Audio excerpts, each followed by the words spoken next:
ശശി തരൂർ കുറച്ച് നാളുകളായിട്ട് കോൺഗ്രസിൽ നിന്ന് പുറത്തേക്ക് പോകുമോ എന്നൊരു ചർച്ച സജീവമാണ്. ഇപ്പോൾ അതിനൊരാക്കം കൂട്ടുന്ന നടപടി കഴിഞ്ഞ ദിവസം ഉണ്ടായിട്ടുണ്ട്.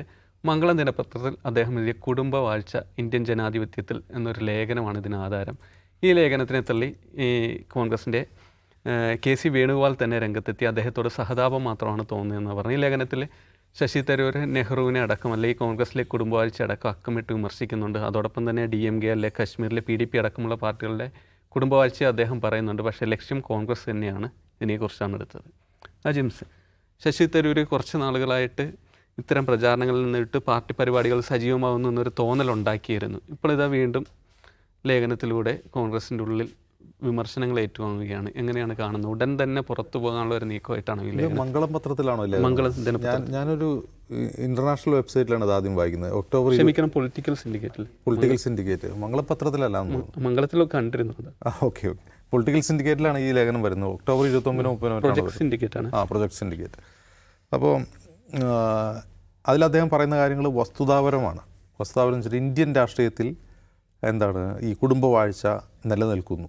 അതൊരിക്കലും ഒരു സ്ട്രോങ് ആയിട്ടുള്ള ഇൻസ്റ്റിറ്റ്യൂഷൻ ഉള്ള ഒരു ജനാധിപത്യത്തിൽ സംഭവിക്കാൻ പാടില്ലാത്തതാണ്. അത് പറയുന്നൊരു വസ്തുതയാണ്. അപ്പോൾ അദ്ദേഹം അതിന് ഉദാഹരണമായിട്ട് ആ ലേഖനത്തിൻ്റെ ചിത്രം തന്നെ രാഹുൽ ഗാന്ധിയുടെ പടമാണ്. അദ്ദേഹം അതിൽ ഒരുപാട് ഉദാഹരണങ്ങൾ പറയുന്നുണ്ട്. DMK കുറിച്ച് പറയുന്നുണ്ട്, RJD പറ്റി പറയുന്നുണ്ട്, BJD പറ്റി പറയുന്നുണ്ട്, അങ്ങനെ NCP പറ്റി പറയുന്നുണ്ട്. അപ്പോൾ ഇങ്ങനെ എങ്ങനെയാണ് ഒരു ഫാമിലി ഈ രാഷ്ട്രീയ പാർട്ടികളെ നിയന്ത്രിക്കുന്നത് എന്നുള്ളതിനെപ്പറ്റി വളരെ കൃത്യമായൊരു വിശകലനമാണ് അദ്ദേഹം ചെയ്തത്. ഒരിക്കൽ പോലും അദ്ദേഹം അതിൽ BJP പറ്റി പറയുന്നില്ല. കാരണം ഇപ്പോൾ കഴിഞ്ഞ 2019 ലോക്സഭാ തെരഞ്ഞെടുപ്പിന് ശേഷം ജയിച്ചു വന്ന MP എടുത്ത് നോക്കുമ്പോൾ അതിലൊരു 33% പേരെങ്കിലും ഈ ഡൈനാസ്റ്റി പൊളിറ്റിക്സിൻ്റെ ഭാഗമായിട്ട് വന്നവരാണ്. അതിൽ BJP-കാരുണ്ടായിരുന്നു. പല BJP നേതാക്കളുടെ മക്കളും ജയിച്ചു വന്നിട്ടുണ്ട്. പക്ഷേ അതിൽ BJP എന്നൊരൊറ്റ വാക്ക് അദ്ദേഹം പറയുന്നില്ല. അതിന് ഒരു കാരണം ഉണ്ടാവും. ഒരു പക്ഷേ BJP ഡൈനാസ്റ്റി പൊളിറ്റിക്സിനെതിരെ രാഷ്ട്രീയമായി സംസാരിക്കുന്ന ഒരു പാർട്ടിയാണ്. അവർ ആക്രമിക്കുന്നത്, ഇപ്പോൾ DMK ആയാലും RJD ആയാലും കോൺഗ്രസിനെയായാലും അവർ ആക്രമിക്കുന്നത് ഇവരെല്ലാം കുടുംബത്തിന് വേണ്ടി, പരിവാർവാദ് എന്നാണ് മോദി എന്ന് പറയുക. അപ്പോൾ ഐഡിയോളജിക്കൽ നോക്കുകയാണെങ്കിൽ ഇപ്പോൾ BJP അങ്ങനെ പരിവാർവാദം സപ്പോർട്ട് ചെയ്യുന്നൊരു പാർട്ടിയല്ല. പക്ഷെ അവരിലുണ്ട് ഈ സാധനം. അതെന്തുകൊണ്ട് സംഭവിക്കുന്നു? അതായത് പരിവാർവാദിനെതിരെ മോദി നിരന്തരം സംസാരിച്ചുകൊണ്ടിരുന്നു, കുടുംബ രാഷ്ട്രീയത്തിനെതിരെ. പക്ഷെ അവർക്കിടയിലും എങ്ങനെ വരുന്നു? ജയ്ഷാ എങ്ങനെയാണ് BCCIയുടെ അധ്യക്ഷനാവുന്നത്? അത് പരിവാർവാദല്ലേ? നെപ്പോട്ടിസം മാത്രമാണോ? അത് ഡൈനാസ്റ്റി പൊളിറ്റിക്സിൻ്റെ ഭാഗമായിട്ടല്ലേ? അല്ലെങ്കിൽ ജയ്ഷായെ ആരെങ്കിലും അറിയോ? അദ്ദേഹം എന്തെങ്കിലും ആവുമായിരുന്നു? അപ്പോൾ നമ്മൾ മനസ്സിലാക്കേണ്ട കാര്യം ഐഡിയോളജി അല്ല പ്രശ്നം. അതൊരു ഇന്ത്യൻ യാഥാർത്ഥ്യമാണ്. എങ്ങനെയാണ് ആ യാഥാർത്ഥ്യം ഉണ്ടാകുന്നത്? അപ്പോൾ നമുക്കറിയാം, ഇന്ത്യ ഒരു ഫ്യൂഡൽ രാജ്യമായിരിക്കുകയാണ് സ്വാതന്ത്ര്യ സമരം ചെയ്യുന്നത്. സ്വാതന്ത്ര്യ സമരം നടക്കുമ്പോൾ ഇന്ത്യ ഒരു ഫ്യൂഡൽ രാജ്യമാണ്. അത് ഒരു ഡെമോക്രസിയിലേക്ക് പരിവർത്തിക്കപ്പെടേണ്ടത് എപ്പോഴാണ്? ഇന്ത്യ യാഥാർത്ഥ്യമാകുമ്പോഴാണ്. ഇന്ത്യക്ക് സ്വാതന്ത്ര്യം ലഭിച്ചത്, റിപ്പബ്ലിക്കായി. പക്ഷേ ഒരു ഫ്യൂഡലിസത്തിൽ നിന്ന് ഇന്ത്യ ഒരു പൂർണ്ണ ഡെമോക്രസിയിലേക്ക് ഒരിക്കലും ഇതുവരെയും പരിവർത്തിപ്പിക്കപ്പെട്ടില്ല എന്നുള്ള യാഥാർത്ഥ്യമാണ്. അത് ഞാൻ രാഷ്ട്രീയ പാർട്ടികളുടെ ഘടനാപരമായ പ്രശ്നത്തിന് മാത്രമല്ല പറയുക, സാമ്പത്തികമായിട്ട് സംഭവിച്ചിട്ടുണ്ടോ? ഭൂപരിഷ്കരണം എത്ര സംസ്ഥാനങ്ങൾ കൃത്യമായിട്ട് നടപ്പായിട്ടില്ല. അതായത് ഒരു ഫ്യൂഡലിസത്തിൽ നിന്ന് ഡെമോക്രസിയിലേക്കുള്ള മാറ്റത്തിൻ്റെ ഏറ്റവും അടിസ്ഥാന നടക്കേണ്ട കാര്യം ഭൂപരിഷ്കരണമാണ്. അത് ഇന്ത്യയിൽ പൂർണ്ണമായിട്ട് നടപ്പാക്കിയിട്ടില്ല. ഉത്തരേന്ത്യയിൽ പ്രത്യേകിച്ചുമില്ല. ഇപ്പോൾ തെരഞ്ഞെടുപ്പ് പറഞ്ഞാൽ ബീഹാറിലൊക്കെ ഭൂപരിഷ്കരണം എന്ന് പറഞ്ഞാൽ അവരെന്താണെന്ന് ചോദിക്കും. അതെന്താണെന്ന് പോലും അവർക്കറിയില്ല. അപ്പോൾ സാമ്പത്തികമായി ഫ്യൂഡലിസത്തിൽ നിന്ന് ജനാധിപത്യത്തിലേക്ക് നമ്മൾ പരിവർത്തിക്കപ്പെട്ടിട്ടില്ല, സാമൂഹികമായിട്ട് പരിവർത്തിക്കപ്പെട്ടിട്ടില്ല. ഫ്യൂഡൽ വാല്യൂസാണ് ഇന്നും ഇന്ത്യൻ കുടുംബങ്ങളിൽ നിലനിൽക്കുന്നത്. ഇന്ത്യൻ കുടുംബങ്ങൾ പണിതുയർത്തപ്പെട്ടിട്ടുള്ളത് തന്നെ ഈ ഫ്യൂഡൽ മൂല്യങ്ങളിലാണ്. ഇപ്പോഴും നമ്മളത് പേറുന്നുണ്ട്, നമ്മൾ ഉൾപ്പെടെ പേറുന്നുണ്ട്. അപ്പോൾ പിന്നെ രാഷ്ട്രീയത്തിൽ മാത്രമായി ഡൈനാസ്റ്റി ഫ്യൂഡൽ മൂല്യങ്ങൾ പാടില്ല എന്ന് ശശി തരൂർ വാശി പിടിക്കുന്നതിൽ യാതൊരു കാര്യമില്ല. ഒന്നാമത്തെ കാര്യം അതൊരു യാഥാർത്ഥ്യമാണ്. ഇന്ത്യയിൽ മാത്രമല്ല ഈ പ്രശ്നമുള്ളത്, ഒട്ടുമിക്ക ഏഷ്യൻ രാജ്യങ്ങളിലുണ്ട്. ശ്രീലങ്കയിലേക്ക് നോക്ക്, ഭണ്ഡാര നായക എന്നൊരു കുടുംബം എത്ര നാൾ ശ്രീലങ്ക ഭരിച്ചു? പാകിസ്ഥാനിൽ ഭൂട്ടോ കുടുംബം ഭരിച്ചില്ലേ? ഇന്തോനേഷ്യയിൽ സുകാർണോയുടെ മകൾ മെഘാവതി സുകാർണോപുത്രി പ്രസിഡൻ്റായില്ലേ? സിംഗപ്പൂരിലില്ലേ? ഏത് രാജ്യത്താണില്ലാത്ത? തായ്ലൻഡിലില്ലേ? എല്ലായിടത്തും ഉണ്ട്. ജനാധിപത്യ രാജ്യങ്ങൾ എന്ന് പറയപ്പെടുന്ന ഏഷ്യൻ രാജ്യങ്ങളിൽ ഒട്ടുമിക്കുണ്ട്. ഒന്നും വേണ്ട. അമേരിക്കയിൽ സീനിയർ ബുഷും ജൂനിയർ ബുഷും ഉണ്ടായിട്ടില്ലേ? അതെങ്ങനെ സംഭവിക്കുന്നു? ആ ഒരു പ്രശ്നത്തിൽ നിന്ന് കുറച്ചൊക്കെ വിട്ടുനിൽക്കുന്ന യൂറോപ്യൻ രാജ്യങ്ങൾ മാത്രമാണ്. അത് അവർക്ക് അവരുടെ പൊളിറ്റിക്കൽ കൾച്ചറിൻ്റെയും സോഷ്യൽ റിയാലിറ്റിയുടെയും ഭാഗം കൂടിയാണ്. അതങ്ങനെ സംഭവിക്കാത്തത്. നമ്മൾ ഈ റിയാലിറ്റി മനസ്സിലാക്കാതെ ഇന്ത്യൻ രാഷ്ട്രീയം നേരിടുന്ന ഏറ്റവും വലിയ പ്രശ്നം ഡൈനാസ്റ്റി പൊളിറ്റിക്സ് എന്ന് പറയുന്നതിൽ ചെറുതല്ലാത്തൊരു അപകടമുണ്ട്. ശശി തരൂർ അങ്ങനെ പറയുന്നത്. ഇന്ത്യ നേരിടുന്ന പ്രശ്നം ഡൈനാസ്റ്റി പൊളിറ്റിക്സ് ആണോ? അതല്ല ഫാഷിസമാണോ? ഇന്ത്യയുടെ ഭരണഘടനാപരമായ എല്ലാ ഇൻസ്റ്റിറ്റ്യൂഷനെയും ഇല്ലാതാക്കിക്കൊണ്ട് ഒരു അർദ്ധ ഫാഷിസ്റ്റ് എന്നോ പൂർണ്ണ ഫാഷിസ്റ്റ് എന്നോ ഒന്ന് പറയാവുന്ന ഒരു ഭരണകൂടം എല്ലാ ഭരണ സ്ഥാപനങ്ങളെയും ഇല്ലാതാക്കിക്കൊണ്ടിരിക്കുകയാണ്. തെരഞ്ഞെടുപ്പ് അട്ടിമറിക്കപ്പെടുകയാണ്. അദ്ദേഹം അംഗമായിട്ടുള്ള കോൺഗ്രസ് വർക്കിംഗ് കമ്മിറ്റിയുടെ മറ്റൊരു അംഗം രാഹുൽ ഗാന്ധി നാട് മൊത്തം നടന്ന് BJPക്കും RSSനെതിരെ പ്രചാരണം നടത്തിക്കൊണ്ടിരിക്കുക. എന്തിനെക്കുറിച്ച്? ഇന്ത്യൻ ഡെമോക്രസി ഉണ്ടായാലോ പിന്നെ ഡൈനാസ്റ്റി പൊളിറ്റിക്സും മറ്റൊക്കെ ഉണ്ടാവുള്ളൂ. അതിൽ നിന്നാണല്ലോ പിന്നെ ഡൈനാസ്റ്റി നമുക്ക് ഒഴിവാക്കാൻ പറ്റുള്ളൂ. അതിൻ്റെ അടിത്തറ ഇളക്കിക്കൊണ്ടിരിക്കുകയാണ് എന്ന് നാട് നീളെ പ്രചാരണം നടത്തിക്കൊണ്ടിരിക്കുമ്പോൾ അദ്ദേഹം പറയാണ് രാഹുൽ ഗാന്ധി ഡൈനാസ്റ്റി പൊളിറ്റിക്സിൻ്റെ ആളാണ്, അയാളാണ് പ്രശ്നം എന്ന് പറഞ്ഞാൽ അതിൽ ചെറിയ പ്രശ്നമുണ്ട്. ഈ പ്രശ്നം ശശി തരൂരിന് ഇപ്പോൾ തുടങ്ങിയതെല്ലാം നമുക്കറിയാം. നേരത്തെ നിരവധി തവണ നമ്മൾ ഈ പ്ലാറ്റ്ഫോമിൽ തന്നെ ചർച്ച ചെയ്തിട്ടുണ്ട്. എന്താണ് ശശി തരൂരിൻ്റെ പ്രശ്നം എന്നുള്ളിടത്ത്, എന്താണ് ശശി തരൂരിൻ്റെ മാൻഡേറ്റ് എന്നുള്ളിടത്താണ് അതിൻ്റെ ഉത്തരം. എന്ന് മുതലാണ് തരൂർ കോൺഗ്രസിനെതിരെ സംസാരിച്ചു തുടങ്ങിയത്. അത് തരൂർ UN ജോലി കഴിഞ്ഞ് തിരിച്ചു വന്ന് കോൺഗ്രസ് ചേരുമ്പോൾ അദ്ദേഹത്തിന് അറിയില്ലായിരുന്നു ഡൈനാസ്റ്റി പാർട്ടിയാണെന്നുള്ളത്. ഇത് ഏതെങ്കിലും ഘട്ടത്തിൽ ഡൈനാസ്റ്റി പാതയിലൂടെ അല്ലാതെ എന്തെങ്കിലും സഞ്ചരിച്ചിട്ടുണ്ടോ? എന്തെങ്കിലും അന്വേഷിക്കാമല്ലോ. എന്തുകൊണ്ടാണ് ഈ കോൺഗ്രസ് ഉൾപ്പെടെയുള്ള ഇന്ത്യൻ പാർട്ടികൾ ഡൈനാസ്റ്റി പൊളിറ്റിക്സിലൂടെ സഞ്ചരിക്കും? ഇപ്പോൾ ഇന്ത്യയിൽ അങ്ങനെ സഞ്ചരിക്കാതെ രണ്ട് പാർട്ടികൾ എന്ന് പറയുന്നത് BJPയും CPM മാത്രമാണ്.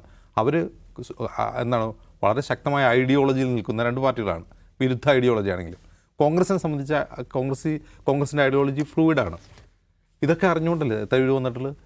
തരൂർ അതല്ല യൂറോപ്യൻ ശൈലിയിൽ കോൺഗ്രസിനെ മാറ്റിയെടുക്കുക എന്ന് വിചാരിച്ച് അങ്ങനെ ഒരു മാൻഡേറ്റായിട്ട് വന്നതാണ്. അല്ല, തരൂർ അധികാരം മോഹിച്ച് തന്നെയാണ് ഇന്ത്യൻ പൊളിറ്റിക്സിൽ കയറുന്നത്. അതല്ലാതെ കോൺഗ്രസിനെ മാറ്റിയെടുക്കാം, കോൺഗ്രസിൽ റവല്യൂഷൻ ഉണ്ടാക്കാമെന്ന് വിചാരിച്ചിട്ടൊന്നുമല്ല. അദ്ദേഹത്തിൻ്റെ രാഷ്ട്രീയത്തിൽ പറഞ്ഞ അധികാരം വേണം. UN സെക്രട്ടറി ജനറൽ ആവാൻ പറ്റാത്തതിൻ്റെ ഇച്ഛാഭംഗം ഇന്ത്യൻ പ്രധാനമന്ത്രിയെ തീർക്കാൻ കരുതി ഇന്ത്യയിൽ വന്നു. അതല്ലാതെ മറ്റെന്താണെന്ന് അദ്ദേഹം തന്നെയാണ് വ്യക്തമാക്കേണ്ടത്. മറ്റൊരു കാര്യം, 2009 അദ്ദേഹം തെരഞ്ഞെടുപ്പ് രാഷ്ട്രീയത്തിലേക്ക് ഔദ്യോഗികമായി പ്രവേശിച്ചു. എന്നു മുതലാണ് അദ്ദേഹം കോൺഗ്രസ് വിമർശനം തുടങ്ങുന്നത്? അതിന് കൃത്യമായ ഡേറ്റ് ഉണ്ട്. നമ്മൾ ശശി തരൂരിൻ്റെ കോൺഗ്രസ് വിമർശനങ്ങൾ എന്നൊന്ന് ചുമ്മാ ഗൂഗിൾ ചെയ്ത് നോക്കുക, അല്ലെങ്കിൽ ഏതെങ്കിലും AI ടൂളിനോട് ചോദിക്കുക. അത് തുടങ്ങുന്നതിന് കൃത്യമായ ഡേറ്റിലാണ്. ആ ഡേറ്റ് എന്ന് പറയുന്നത് സുനന്ദ പുഷ്കർ മരിച്ചതിന് ശേഷമാണ്. എന്തുകൊണ്ടാണ് സുനന്ദ പുഷ്കർ മരിച്ചതിന് ശേഷം അദ്ദേഹം കോൺഗ്രസ് വിമർശനമാകുന്നത്? അവിടെ മനസ്സിലാക്കേണ്ടത് എങ്ങനെ സുനന്ദ പുഷ്കർ മരിച്ചു എന്നുള്ളതിനെക്കുറിച്ച് അന്വേഷിക്കണമെന്നാണ്. അവർ ആത്മഹത്യ ചെയ്തതാണ് പോലീസ് കോടതിയിൽ പറയുന്നത്. ഇപ്പോൾ ആത്മഹത്യാ പ്രേരണ കുറ്റം ശശി തരൂരിനെതിരെ ചുമത്തിയതാകെ കോടതി തള്ളിക്കളഞ്ഞു. അങ്ങനെ ഒരു പ്രേരണയൊന്നും ശശി തരൂർ നടത്തിയിട്ട് ഇതൊരു തെളിവുമില്ല. ശശി തരൂർ ആ ഒരു മരണത്തിൽ എന്തെങ്കിലും പങ്കുണ്ടെന്ന് ഞാനും വിശ്വസിക്കുന്നില്ല. പക്ഷെ പ്രശ്നം അതല്ല. സുനന്ദ പുഷ്കറുടെ മരണം, ആ മരണവുമായി ബന്ധപ്പെട്ടുണ്ടായിട്ടുള്ള വിവാദങ്ങൾ, ആ വിവാദങ്ങൾക്ക് ശേഷമാണ് തരൂർ പരസ്യമായ കോൺഗ്രസ് വിമർശനമായിട്ട് വരുന്നത്. പരസ്യമായി അദ്ദേഹം അതിന് മുമ്പ് ഒരിക്കലും കോൺഗ്രസ് പാർട്ടിയുടെ ഡൈനാസ്റ്റിയെക്കുറിച്ചോ കോൺഗ്രസ് പാർട്ടിയിലെ പ്രശ്നങ്ങളെക്കുറിച്ചോ ഒന്നും അദ്ദേഹത്തിന് ഒരു പരാതി ഉണ്ടായിരുന്നില്ല. അദ്ദേഹം ഒരു ഫിലോസഫിക്കൽ ലെവലിലോ ഐഡിയോളജിക്കൽ ലെവലിലോ ഇന്ത്യൻ രാഷ്ട്രീയം ഡൈനാസ്റ്റി പ്രശ്നമാണെന്ന് അദ്ദേഹം ഒരിക്കലും പറഞ്ഞിട്ടില്ല. ഇന്ന് രാജ്യം നേരിടുന്ന ഏറ്റവും വലിയ പ്രശ്നം ഡൈനാസ്റ്റി പൊളിറ്റിക്സ് ആണെന്ന് പറയുമ്പോൾ അതിൻ്റെ ലക്ഷ്യം കോൺഗ്രസ്സാണ്.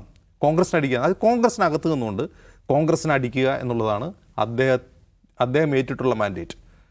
ആ മാൻഡേറ്റ് കോൺഗ്രസിൽ നിന്ന് പുറത്തു പോകുക എന്നുള്ളതല്ല. കോൺഗ്രസിൽ നിന്ന് പുറത്തു പോയാൽ തരൂർ തീർന്നു. തരൂരിന് ലഭിച്ചിട്ടുള്ള മാൻഡേറ്റ് കോൺഗ്രസിനകത്ത് നിന്ന് കോൺഗ്രസിനെ അടിക്കുക, ഡൈനാസ്റ്റിയെ വിമർശിക്കുക, രാഹുൽ ഗാന്ധി വിമർശിക്കുക, ഇത് ചെയ്തുകൊണ്ടിരിക്കുക. ആ പണി അദ്ദേഹം നല്ല വൃത്തിയായിട്ട് ചെയ്യുന്നുണ്ട്. അദ്ദേഹം പുറത്തേക്കല്ല, അദ്ദേഹം അകത്ത് തന്നെയാണ് നിൽക്കുക. പക്ഷേ അത്തരം മാൻഡേറ്റ് ഏറ്റെടുത്തിട്ടുള്ളവരെ കോൺഗ്രസ് നേരത്തെ, എസ്പെഷ്യലി രാഹുൽ ഗാന്ധി നേരത്തെ തിരിച്ചറിയാറുണ്ട്. മുമ്പ് ഹിമന്ത ബിശ്വ ശർമ്മ രാഹുൽ ഗാന്ധിയെ കാണാൻ വന്നപ്പോൾ രാഹുൽ ഗാന്ധി പട്ടിക്ക് ബിസ്ക്കറ്റ് കൊടുക്കുകയായിരുന്നു, എന്നെ അപമാനിച്ചു വിട്ടു, എന്നോട് സംസാരിച്ചില്ല എന്ന് പറഞ്ഞു. എന്തുകൊണ്ടാണ് അത് ചെയ്തതെന്ന് ഇപ്പോൾ നമുക്ക് മനസ്സിലാവുന്നില്ലേ? ഇപ്പോൾ നമുക്ക് മനസ്സിലാവുന്നുണ്ടല്ലോ. അതുപോലെ ഇതെല്ലാം കലങ്ങി തെളിയുന്നൊരു സമയം വരുമെന്നാണ് ഞാൻ വിചാരിക്കുന്നത്. നിഷാദ്, ഈ ശശി തരൂർ നിരന്തരം ഇത്തരം വിമർശനങ്ങൾ ഉന്നയിക്കുന്നുണ്ട്. എന്നിട്ട് ഇതുവരെ കോൺഗ്രസ് പുറത്താക്കാനോ അല്ല മറ്റൊരു കടുത്ത നടപടികളിലേക്കോ നീങ്ങുന്നില്ല. ഇപ്പോൾ അജിംസ് പറഞ്ഞ പോലെ കോൺഗ്രസിൻ്റെ ഉള്ളിൽ നിന്ന് BJPക്ക് ഗുണകരമാകുന്ന പ്രസ്താവനകൾ നടത്തുക തന്നെയല്ലേ നിരന്തരം?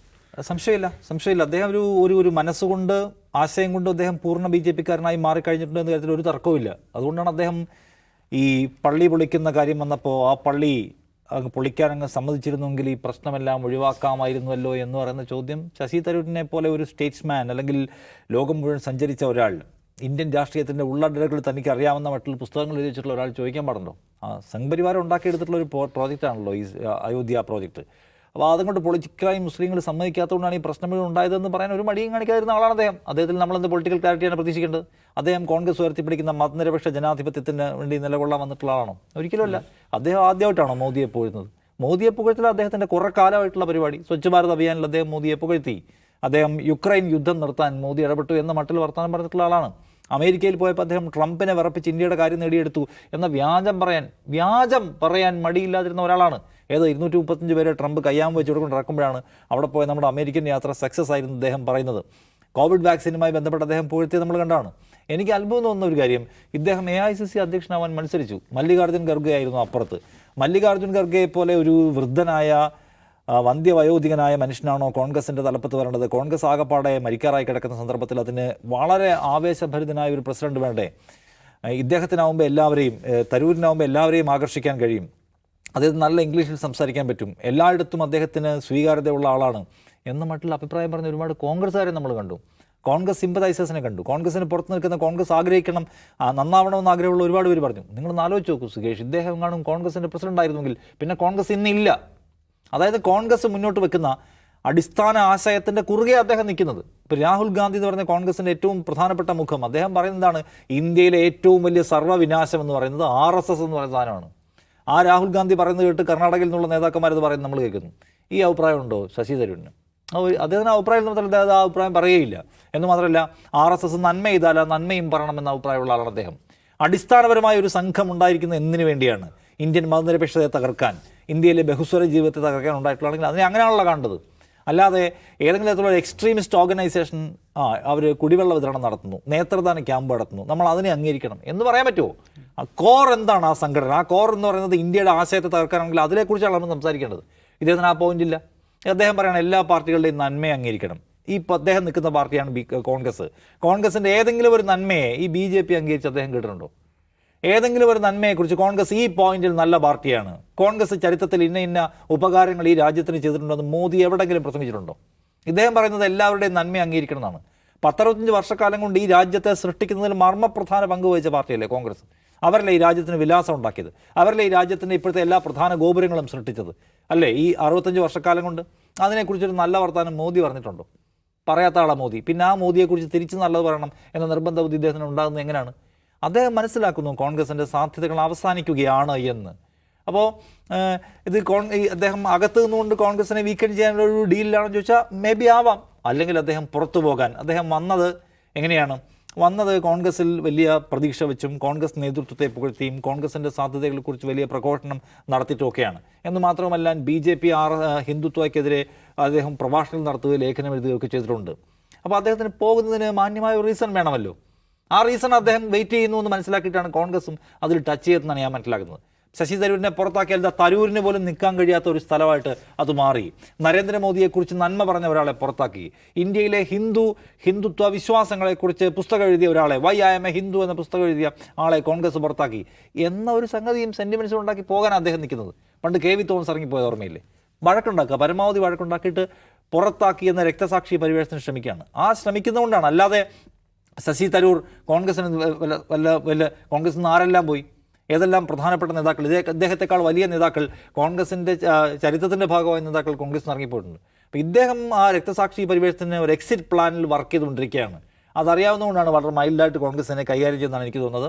ഏതായാലും രാഹുൽ ഗാന്ധിക്ക് അദ്ദേഹത്തെ പൂർണ്ണമായും വിട്ടുകളഞ്ഞു. കാരണം ഏജൻറ്റാണ് അദ്ദേഹം, എന്നാൽ ഏജൻറ്റിൻ്റെ സ്വഭാവത്തിലാണ് അദ്ദേഹം പെരുമാറുന്നത് അവർക്ക് ഏതാണ്ട് മനസ്സിലായി കഴിഞ്ഞിട്ടുണ്ട്. അല്ലെങ്കിൽ നേരത്തെ പറഞ്ഞ പോലെ ഡൈനാസ്റ്റിയെക്കുറിച്ച് ലേഖനം എഴുതുന്ന സമയമാണിത്. അതിനേക്കാൾ ഭീകരമായ പ്രശ്നം നാം അഭിമുഖീകരിക്കുമ്പോൾ നമ്മുടെ ജനാധിപത്യമാകെ തന്നെ അട്ടിമറിക്കുന്നു. രാഹുൽ ഗാന്ധി 1.5 മണിക്കൂർ വാർത്താ സമ്മേളനം നടത്തുമ്പോൾ ഡൈനാസ്റ്റി പൊളിറ്റിക്സിനെ കുറിച്ച് ലേഖനം എഴുതി കൊടുക്കണമെങ്കിൽ അദ്ദേഹത്തിൻ്റെ ചില്ലറ വഞ്ചനാ മനോഭാവം ഒന്നും അല്ല അദ്ദേഹത്തിൻ്റെ മനസ്സിലുള്ളതായിരിക്കണം. അപ്പോൾ തരൂർ അദ്ദേഹം ടെക്നിക്കലി അകത്താണെങ്കിലും മാനസികമായും പ്രത്യയശാസ്ത്രപരമായും എല്ലാം അദ്ദേഹം അപ്പുറം കടന്ന് പോയിരിക്കുന്നു. അത് തന്നെ കോൺഗ്രസിനെ കൊണ്ടു നടക്കുന്ന സമയം അത്രയും കോൺഗ്രസിന് ഒരു ഭാരമായിരിക്കുന്ന കാര്യത്തിൽ ഒരു തർക്കമില്ല. ഏതായാലും ശശി തരൂർ ഇന്ത്യയിലെ മതനിരപേക്ഷ ആശയങ്ങൾക്കാകെ പ്രതീക്ഷയാണെന്ന് വിചാരിച്ചിരുന്ന കുറേ ആൾക്കാർ ഈ പറയുന്ന സെക്കുലർ ചേരിയിലുണ്ടായിരുന്നു. അവർക്ക് അദ്ദേഹത്തെ വിടാനുള്ള സമയമായി എന്നാണ് ഞാൻ വിചാരിക്കുന്നത്. അതെ, തരൂർ ഈ രീതിയിൽ കോൺഗ്രസിനുള്ളിൽ തുടർന്നാൽ അതിൻ്റെ ഗുണം മറ്റു പാർട്ടികൾക്കായിരിക്കും ലഭിക്കുക. അതാണ് കോൺഗ്രസ് തിരിച്ചറിയേണ്ടതും.